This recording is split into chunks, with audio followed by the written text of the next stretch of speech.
Gracias, Quique.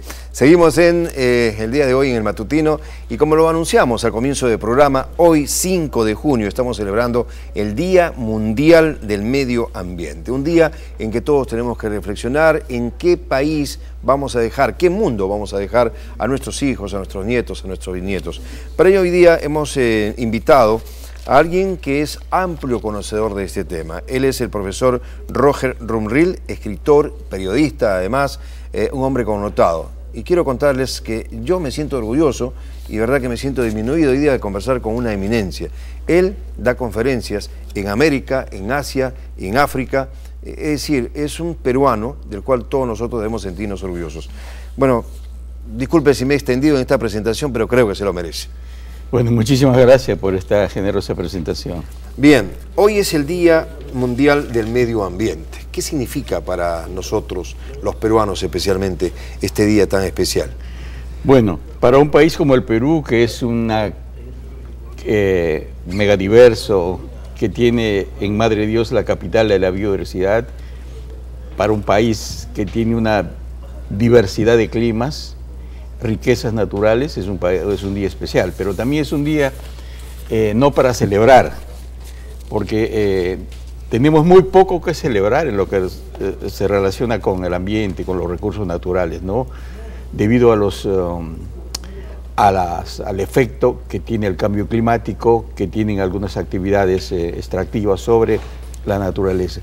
Entonces, lo que en este día nosotros tenemos que recordar es qué hacer, qué acciones tomar para mantener este banco genético, para mantener estos recursos, que son, como alguien ha dicho, una renta estrategia del Perú en el siglo XXI. Además, no hay que olvidar que el Perú es el tercer país más vulnerable al cambio climático.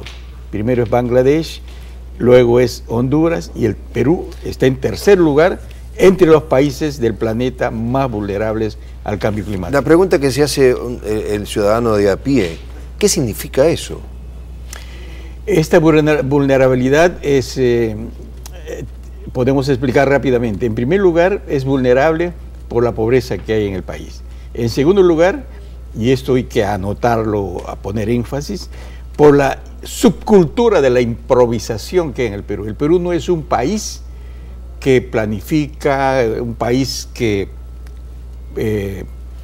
preserva, no somos un país con una cultura de la preservación, sino es un país que tiene una cultura de la improvisación.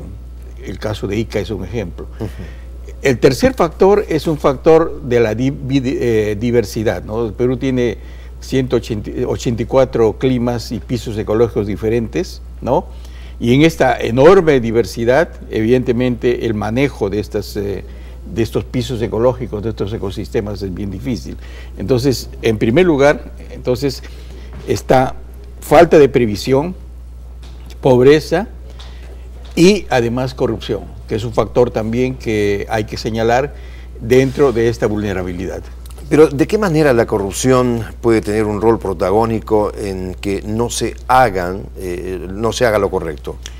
Sí, tiene un rol. Por ejemplo, hace unos días estuve en Madre de Dios, y si bien es cierto, el gobierno ha contenido, ha controlado el tema de la minería ilegal, ¿no es cierto?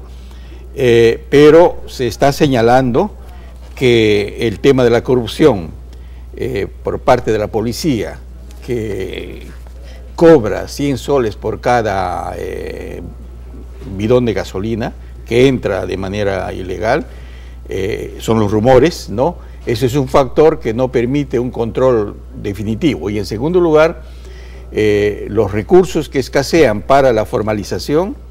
Y luego un tercer aspecto es que junto a la labor de represión, a la labor de control, de monitoreo de la minería ilegal, el Estado, el gobierno, las empresas privadas deberían haber formado, deberían haber creado programas de trabajo para los mineros desalojados, es decir, un cambio de actividad. Claro. Y en vez de eso, no hay ninguna actividad en ese sentido, y lo que está pasando es que muchos de estos mineros desalojados, reprimidos, están yendo a otras zonas al Río de las Piedras, a la Unión, para seguir haciendo minería informal e ilegal. Por lo tanto, ahí falta esta tarea de previsión, ¿no?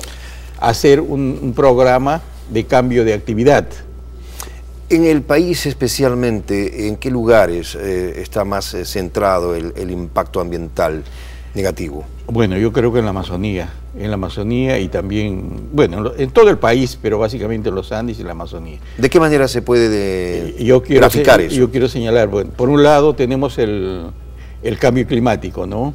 El cambio climático, hay que señalar, por ejemplo, que el Perú tiene 12.000 lagunas y el Perú tiene el 71% de los nevados tropicales en América del Sur. Muchos de esos nevados, están los estudios hechos por la Autoridad Nacional del Agua, en los últimos 25 años han perdido ya el 30% de los glaciares. Y esos glaciares son los que alimentan la napa freática y los ríos de la cuenca amazónica. En este momento, por ejemplo, en los Andes, los camélidos, estoy hablando de las vicuñas y las alpacas, están muriéndose en algunas zonas porque los bofedales están secándose. Ese es un impacto. ¿Qué cosas son bofedales? Vamos a evitar un poquito las palabras técnicas. Son ojos de agua. Ojos de agua. Sí, de donde toman agua los camélidos. Los camélidos. Sí. Bien. Lo otro es la baja de la producción de la agricultura en la costa peruana, ¿no?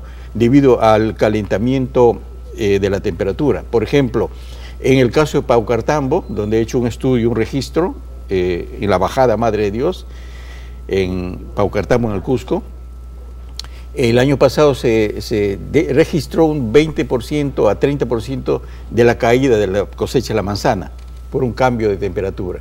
Y en Pilcopata, ya en la zona de Amortiguón del Manu, las piñas y las otras frutas, por el cambio, por el calentamiento climático, por la subida de temperatura, son más perecibles. Y luego acabo de hacer un viaje desde Leticia hasta Iquitos por el río Amazonas. Los pueblos están todavía como nadando en el agua a fines de mayo, principio de junio. ¿Qué va a pasar? ¿Qué está pasando? Habitualmente los agricultores siembran sus productos, arroz y frijol, a principios de mayo, pero con el cambio del ciclo hidrológico por el cambio climático, la siembra se va a producir en julio. ¿Y eso qué significa? Que en julio la temperatura sube la humedad y aparece un hongo que destruye la cosecha. Es decir, según el ingeniero Ítalo Cardama, el jefe de la estación de San Roque de Linía, este año se perderá entre el 40 al 50% de las cosechas de arroz y frijol en la Amazonía. ¿Y eso es definitivo o se puede encontrar alguna solución? Yo digo que hay problemas de orden estructural, ¿no? Por ejemplo, el cambio climático, el calentamiento climático, sus efectos sobre los mares, los ríos, la atmósfera, son problemas de índole estructural, tienen que ver con el modelo económico, con el uso del carbono, ¿no?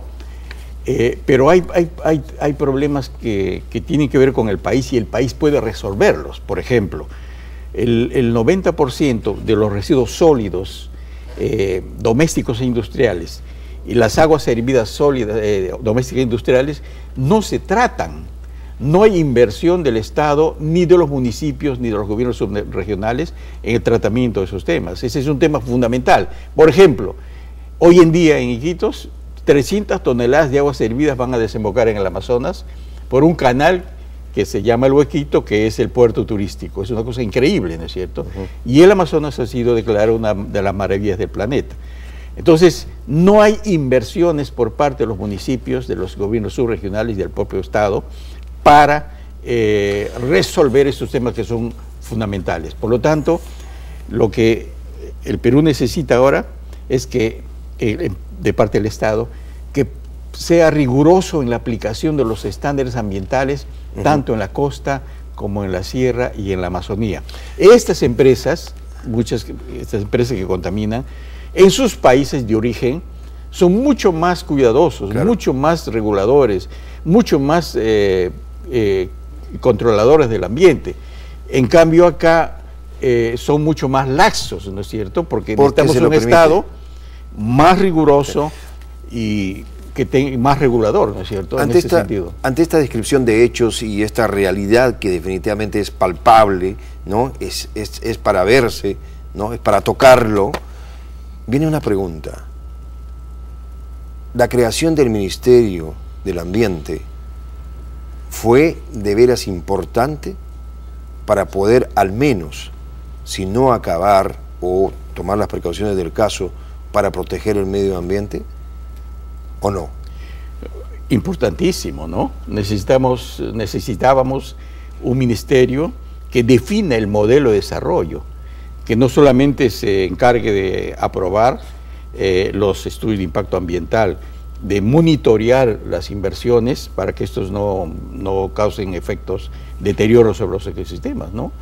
Sin embargo, el ministerio actual, yo he sido asesor del ministro Giesecke, ¿no?